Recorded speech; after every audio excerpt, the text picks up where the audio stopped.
बीड प्रकरणामधील तिन्ही आरोपी फरार झाल्यानंतर गुजरातमध्ये होते. गिरनार मंदिरामध्ये सुदर्शन घुले, सांगळे आंधळेनं 15 दिवस मुक्काम केल्याची माहिती चौकशीमध्ये उघड.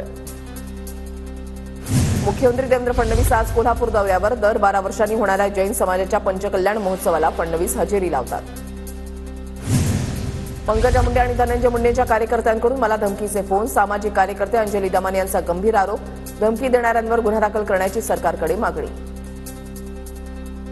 माझी सुरक्षा काढा पण अंजली दमानी यांना सुरक्षा द्या. धमक्या आल्याच्या दमानी यांच्या दाव्यानंतर खासदार सुप्रिया सुळेंची मागणी. बीड हत्या प्रकरणामध्ये तपास करणारे अधिकारी कराडच्या जवळचे जितेंद्र आव्हाडांचा खळबळजनक आरोप. एसआयटीमधील पीएसआय महेश विघ्नेंचा कराडसोबतचा फोटो आव्हाडांकडून ट्विट. एसआयटी नेमताना अशा प्रकारचा संबंध असेल हे तेव्हा माहिती नसावं. बालवी कराडशी संबंधित अधिकारी असतील तर गृह खातं दखल घेईल. प्रवीण दरेकरांची प्रतिक्रिया. धनंजय मुंडे बीडपुरते मर्यादित राहिले नाही. ते आता पुण्यातही घुसलेत. ते संभाजीनगरमध्येही गेलेत. मुंडेंना जमिनीची इतकी भूक का लागली आहे? जमिनीच्या प्रकरणावरून जितेंद्र आव्हाड यांचा हल्लाबोल.